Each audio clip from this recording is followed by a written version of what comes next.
달린 행악자 중 하나님 비방하여 이르되 내가 그리스도가 아니냐 너와 우리를 구원하라 하되 하나는 그 사람을 꾸짖어 이르되 내가 동일한 정죄를 받고서도 하나님을 두려워하지 아니하느냐. 우리는 우리가 행한 일에 상당한 보응을 받은 것이니 이에 당연하거니와 이 사람이 행한 것은 옳지 않은 것이 없느니라 하고 이르되 예수여 당신의 나라에 임하실 때에 나를 기억하소서 하니. 함께 읽겠습니다. 예수께서 이르시되 내가 진실로 내게 이르노니 오늘 내가 나와 함께 나군에 있으리라 하시니라. 아멘. 미국에 싱싱교도소라는 곳이 있습니다. 이 교도소는 온갖 흉악범들만 모아놓은 교도소입니다. 어느 날 간수장이 이 흉악범들을 대상으로 전체적인 조사를 했대요. 자기 스스로 죄인이라고 생각하는 사람이 있는지 조사를 했는데 참 재미있는 결과가 나왔습니다. 단 한 사람도 자기가 죄인이라고 자인하는 사람이 없었다는 거예요. 거기 있는 사람 모두가 살인범, 유괴범, 강간범, 은행털이범, 극악의 흉악범들인데 나는 죄가 없습니다. 나는 억울해서 여기 왔습니다. 내 죄 때문에 들어왔다라고 말하는 사람이 없었다라는 충격적인 결과였습니다. 그러면 사람이 참 이렇다는 거죠. 내로남불이라는 말이 있죠. 내가 하면 로맨스요, 남이 하면 불륜이라고. 다른 사람의 죄는 추악해 보이지만 자기 죄는 크게 느껴지지 않는 것이죠. 또 오래전에 미국의 월스트리트에서 조사를 했어요. 당신의 도덕성은 몇 점인 것 같으십니까? 윤리적으로 보면 여러분은 점수를 매긴다면 몇 점 정도 되어 보이십니까? 대다수의 사람들이 자기 도덕성을 90점 이상이라고 생각을 했대요. 10명 중에 9명 이상은 90점을 자기에게 줬다는 거예요. 또 재밌는 조사가 빌 클린턴 정부에서 사람들에게 쭉 조사를 했대요. 거기에 여러 사람들의 이름을 적어놓고 이 사람은 과연 천국에 들어갈 수 있겠는가 하는 질문이었어요. 거기에 빌 클린턴이 천국에 갈 수 있을 것 같은가 라는 질문에 59%의 사람이 빌 클린턴은 천국에 갈 수 있다라고 대답을 했고요. 그리고 전체 명단 중에서 2등을 한 사람이 있는데 마더 테레사입니다. 마더 테레사가 천국에 갈 수 있다고 생각하십니까? 79%가 테레사 수녀라면 천국 갈 수 있겠다 생각을 했다고 합니다. 그런데 1등이 누군 줄 아세요? 거기에 87%를 차지한 사람이 이 사람은 반드시 천국 간다라고 이제 적었는데 그 사람이 누구냐? 자기 자신이었다는 거예요. 다른 사람은 몰라도 나는 반드시 천국 간다라고 미국 사람들이 설문조사에 응했다라는 이야기예요. 여러분은 오늘이라도 세상을 떠나게 된다면 천국 간다는 확신이 있으십니까? 그렇다면 무슨 근거로 천국에 간다라고 생각을 하십니까? 사람들은 앞서 이야기했던 것처럼 타인의 죄는 굉장히 악해 보여요. 쉽게 정죄합니다. 자기 죄는 크게 보이지 않는 거죠. 다른 사람은 다 지옥 가도 나만큼은 천국 간다라고 생각하는 사람들이 굉장히 많은데 여러분 예수님 말씀에 과연 어떤 사람이 천국 갈 수 있는가? 천국 복음에 대해서 우리가 알아야 되는 거죠. 예수님께서 십자가에서 7가지 메시지를 주셨어요. 가상칠언이라고 합니다. 십자가 위에서 칠성의 말씀. 여러분 이 말씀을 묵상하면 우리 신앙이 명확해집니다. 이 땅에서 우리가 나그네 인생길인데 어떻게 살아야 하며 이 땅에서 어떻게 하면 하나님의 나라가 임하고 천국 갈 수 있는가? 신앙의 핵심이 가상칠언에 나와 있어요. 지난주에 첫 번째 일성을 말씀드렸죠. 용서의 기도. 자기를 십자가에 못 박는 군인들을 향해 주여 저들의 죄를 용서해달라고 예수님 기도하셨고 지성입니다. 전도예요. 십자가 한쪽 편 강도를 향해 전도하신 것이죠. 앨리스란 신학자는 이 본문을 일러서 예수님의 십자가 사건의 핵심이라고 얘기했어요. 성경에서 유일하게, 전 인류를 통틀어서 유일하게 예수님께서 너는 오늘 천국 갈 것이다, 너는 오늘 나와 함께 나군에 있으리라 말한 유일한 사람이기 때문에, 여러분 이 사순절을 마무리하는 이 시점에 이것은 부활절의 메시지고요, 십자가 사건의 가장 본질이고 핵심이라는 것입니다. 오늘 말씀에 은혜가 있게 되길 바랍니다. 여러분, 저는 신학교 다닐 때 80세 넘은 권사님과 함께 매주 철야 기도를 했습니다. 그분이 저의 멘토가 되어 주셨는데, 그분 성함이 김주 권사님입니다. 이분이 미국 시민권자로 사는데 60대 후반에 이분이 40일 금식 기도를 했어요. 그렇게 금식하는 도중에 한 번은 꿈을 꿨는데, 하얀 옷을 입는 빛나는 수많은 성도들이 권사님 가까이로 오는데 맨 앞에 누가 계시느냐? 예수님이 계시더라는 거예요. 가까이 와서 예수님 반갑게 맞이하는데 놀랍게도 예수님이 눈물을 흘리고 계셨어요. 그 눈물을 흘리고 계신 예수님이 뭐라고 하시느냐? 이따가 보자 그랬다는 거예요. 아, 그렇구나. 내가 이따가 예수님을 만나는구나. 그게 어떻게 해석이 되느냐? 나에게 조금의 시간이 있는데 어떻게 살아야 되느냐? 최선을 다해서 살아야지. 그래서 이분이 이제 곧 70대 나이인데 곳곳을 돌아다니며 전도하며 하나님의 일을 합니다. 그때부터 등을 땅에 붙이지 않고 매일 철야를 하며 나라 민족을 위해서 기도하고 살았는데, 중국 심양에 가서 꽃제비 아이들을 만난 거예요. 하나님께 기도해서, 하나님 딱 10명만 제가 키우게 해주세요. 한국에 가서 의사인 딸에게 이야기했더니 몇천만 원을 주더래요. 그 돈을 가지고 중국 심양에 아파트 2채를 사고 붙어있는 집인데 중간에 벽을 뚫었대요. 언제든지 공안이 와서 이 아이들을 북송시킬 수 있기 때문에 언제든지 도망갈 준비를 하고 몇 년 동안 이 아이들을 키우는데요, 꽃제비 아이들이니까 그 성격이나 그렇게 강하고 키우기가 힘들어서 어떨 때는 애들 다 재워놓고 방에서 떼굴떼굴 구르면서 막 울었다는 거예요. 그러면서 기도하기를, 하나님 더도 말고 한 명만 변화시켜주세요. 이렇게 기도했는데, 정말 세월이 흐르면서 첫 번째로 그 집에 들어온 아이, 여자아이인데 별이라고 하는 아이가 복음을 받아들이고 기도하고 완전 변화되었어요. 그 아이 한 명이 변화되니까 놀랍게도 다 변화되었다는 것입니다. 그렇게 하고 그 아이들을 한국으로 데리고 왔고, 이분이 85살에 소천하셨는데 그때까지 매일 철야하면서 하나님의 일이라고 하면 물질적으로 시간적으로 향유옥합을 깨뜨려서 전심전력으로 기도하고 병자들을 고치고 그런 일들을 하고 아름답게 떠나셨습니다. 근데 왜 70대를 열정적으로 살아요? 그분이 다리가 불편해 휠체어 타고 중국 갔거든요. 어떻게 그렇게 사셨나요? 그 꿈에서 예수님이 눈물 흘리며 이따가 보자, 그것 때문에 그렇게 사셨다는 거죠. 여러분, 우리는 예수님의 가상칠언을 생각하며 예수님의 눈물을 기억하고 이 땅을 살아야 하는 것입니다.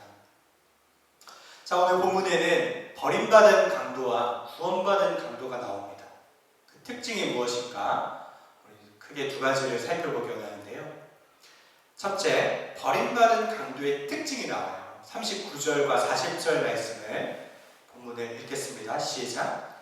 달린 행악자 중 하나는 비방하여 이르되 내가 그리스도가 아니냐, 너와 우리를 구원하라 하되, 하나는 그 사람을 꾸짖어 이르되 내가 동일한 존재를 받고서도 하나님을 두려워하지 아니하느냐. 버림받은 강도의 특징은 고집이에요. 끝까지 자신의 완고함을 꺾지 않았다는 거예요. 갈보리 언덕에 3개의 십자가가 세워졌죠. 중간에 예수님의 십자가, 좌우에는 행악자들이 달렸다라고 되어 있습니다. 로마 시대의 십자가형은 아무에게나 내리지 않았어요. 무리를 선동해 반역을 일으킨 정치범이나 아니면 살인, 강도 등의 흉악한 죄수만 십자가에 매단 거죠. 그러니까 이 강도들은 아주 악랄한 죄인들입니다. 두 사람이 누구와 함께 십자가에 못 박혔느냐? 예수님과 못 박혔어요. 그럼 두 사람에게 어떤 기회가 있습니까? 구원받을 기회가 있고 버림받을 기회가 있습니다. 버림받을 강도는 마음이 완고해서 버림받은 거예요. 예수님을 향해 조롱하고 모욕하고 네가 메시아라면 우리를 십자가에서 내려봐라.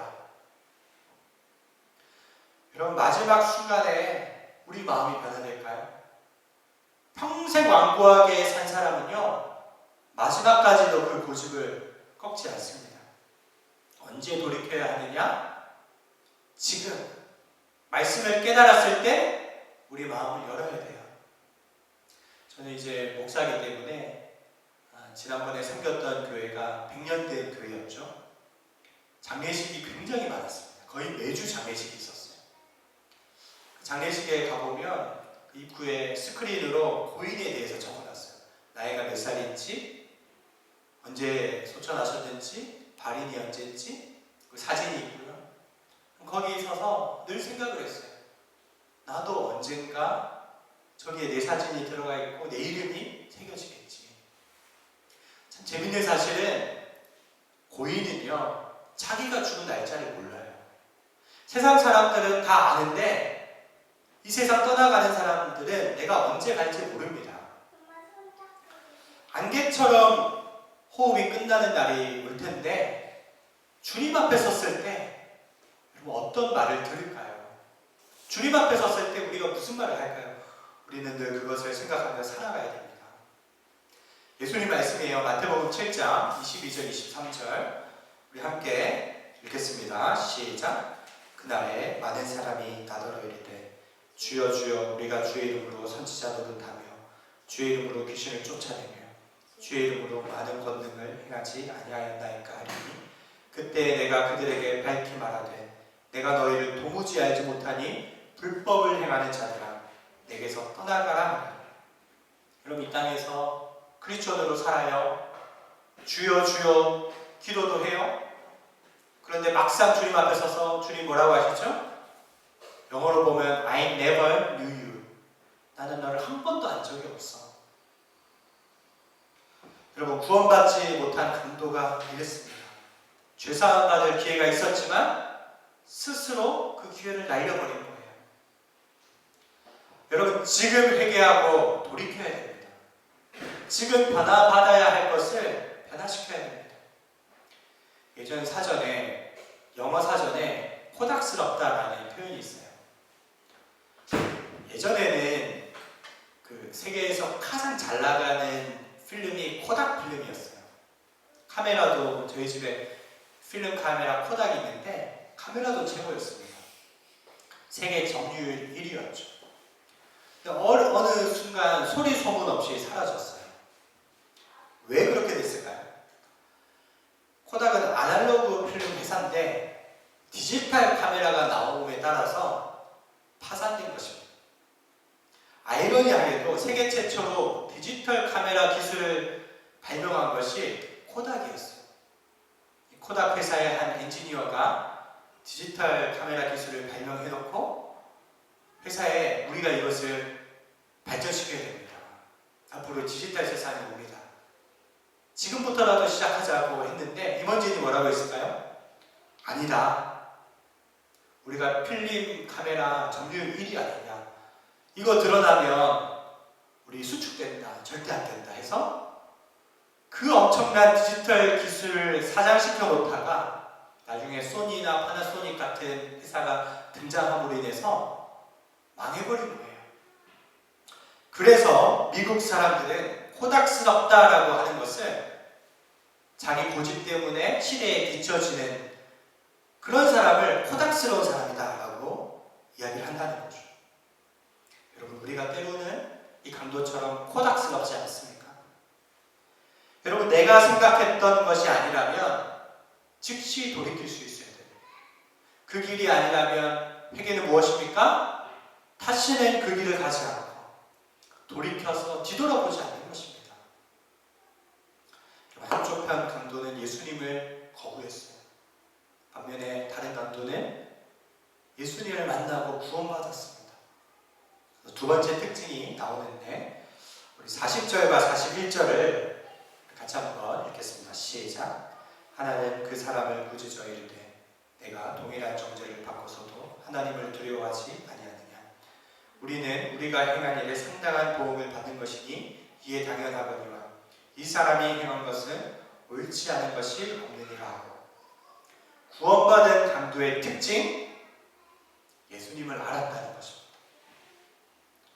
구원받은 강도는 어떻게 살았을까요? 죄인으로 살았겠죠. 이 사람이 사형받을 정도면 누가 봐도 공분을 일으킬 만한 죄인이었겠죠. 그리고 이 사람의 죄를 만약에 세어본다면 수만 가지였겠죠. 그럼에도 불구하고 그는 자기 죄를 인정했고 예수님이 누구신지 알았다는 거예요. 41절에 보면 우리는 우리가 행한 일에 상당한 보응을 받는 것이니 이에 당연하거니와. 내 죄는 맞아도 쌉니다. 저는 죽어도 마땅한 죄인입니다. 이렇게 인정한 것입니다. 여러분, 이러한 태도가 필요해요. 주님, 나는 죄인입니다. 여러분이 나는 지옥에 가도 당연한 죄인이라는 것을 여러분 인정하십니까? 그래서 주님의 긍휼이 필요합니다. 주여 나를 불쌍히 여기소서. 이렇게 고백하는 사람의 고백을 주님은 외면하지 않으십니다. 이 강도는 그 수많은 죄들을 다 일일이 읊을 것도 아니고 회개한 것도 아니에요. 단 한마디를 했어요. 예수님, 나를 기억하소서. 여러분, 예수님이 그 마음의 진실함을 보시고 모든 죄를 다 잊어버리셨다는 거예요. 예수의 보혈에는 이러한 능력이 있어요. 시편 103편 12절 우리 같이 읽겠습니다. 시작. 동이서에서 먼 것 같이 우리의 죄가를 우리에게서 멀리 옮기셨어요. 그럼 동쪽에서 서쪽까지 얼마나 멀어요. 보이지 않죠? 여러분, 예수님의 보혈은 그 정도로 우리의 죄를 멀리 떠나게 하신다는 사실이에요. 요한 1서 1장 9절 우리 믿음으로 고백할까요? 시작. 만일 우리가 우리 죄를 자백하면 그는 미쁘시고 의로우사 우리 죄를 사하시며 우리를 모든 불의에서 깨끗하게 하실 것입니다. 여러분, 이 세상 떠날 때 예수님 바라보며 여러분 이 사실을 고백하십시오. 우리 죄를 고백하면 그는 미쁘시고 의로우사 깨끗게 하신다. 우리 모든 죄를 사해 주신다는 겁니다. 다시는 기억하지 아니하신다. 그리고 지금 예수님을 붙잡는 자 성령을 보내주실 터인데 우리가 죄의 길을 가지 않도록 끝까지 붙잡아 주십니다. 여러분, 이 구원은 어디서 옵니까? 하나님을 아는 데서 온다는 사실이에요.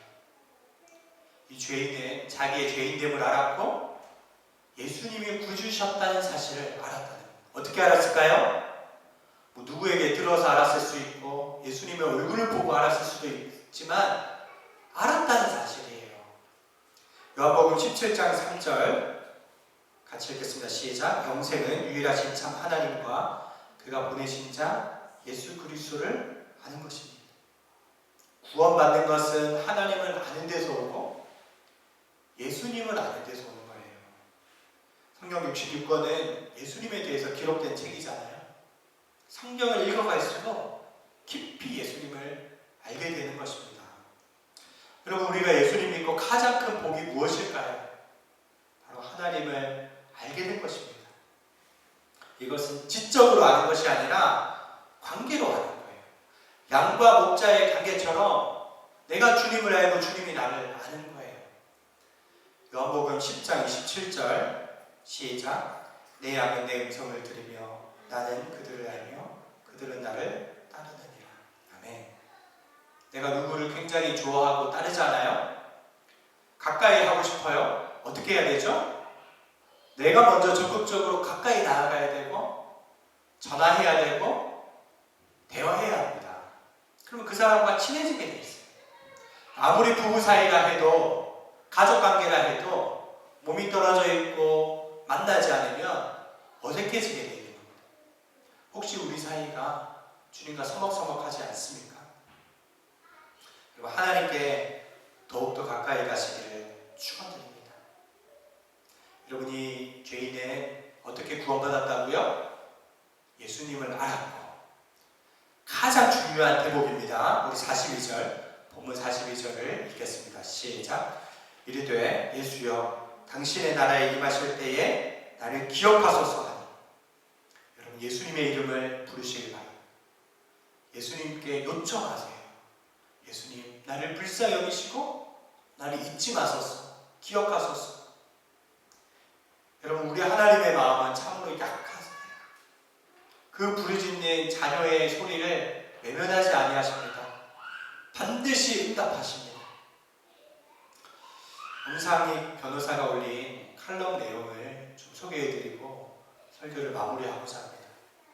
엄상익 변호사님이 어느 날 소매치기 50번 변호를 맡게 됐어요. 자기는 하고 싶지 않았는데 아는 목사님이 간곡하게 부탁하는 바람에 소매치기 50번이니까 감옥에 50번 갔다 온 사람 아닙니까? 양형받을 사유가 전혀 없는 사람이라서, 그런데도 이 사람을 변호해 주기로 하고 감옥에 가서 범죄자를 만났습니다. 근데 노인인데 이 노인이 눈물을 뚝뚝 흘리면서 뭐라고 하느냐, 이놈의 버릇 죽기 전에 못 고칩니다. 마음으로는 안 한다 해도 어느새 보면 남의 주머니에 손이 가 있습니다. 이놈의 손모가지 잘라내야 합니다. 한탄을 하고 눈물 흘리며 회개를 하다. 이 변호사님이 마음이 열리고 내가 이 사람은 정말 잘 변호를 해줘야 되겠다. 그러면서 이렇게 얘기를 했대요. 선생님, 판사 앞에서 똑같이 얘기하십시오. 그래서 정말 가가지고요, 그 판사 앞에서 얘기를 하는데, 여러분 이런 식으로 감정적으로 호소를 하면 자기 죄를 인정하기 때문에 한 것이기 때문에 불리하대요. 그럼에도 불구하고 정말 진심으로 회개한다고 뉘우친다고 눈물로 얘기했더니 판사가 이렇게 판결을 내렸대요. 양형 기준상 도저히 안 되는 사건이지만 나는 이 사람을 석방하려고 합니다. 그러면서 주머니에서 돈 봉투 하나 꺼내서 이거 얼마 안 되는 돈이지만 저 노인에게 갖다 주십시오. 판사의 마음을 움직이는 것이죠. 여러분 우리 하나님의 마음도 참 이렇게 부드러우세요. 여러분 우리가 평생 살면서 죄가 죄인 줄 모르고 얼마나 많은 죄를 지었습니까? 여러분 이 당도는 나는 죄인입니다. 예수님께서 내 죄를 위해 죽으신 것을 압니다. 주여 날 잊지 마소서. 이 한마디 함으로 인해서 그가 구원받았다는 사실, 이것은 우리에게 너무나 큰 소망인 줄로 믿습니다. 여러분 예수 그리스도의 이름을 부르시고 예수님께 요청하시고 이 귀한 예수님의 복음을 주변 사람들에게 아름답게 증거하시기를 축원드립니다. 하나님 아버지, 우리는 연약합니다. 자주자주 쓰러집니다. 넘어진 우리의 손을 붙잡아 주시며 일으켜 세워주시는 하나님 은혜를 기억합니다. 나는 부활이요 생명이니 내가 십자가 지는 것은 너의 부활을 위해서 주는 것이다.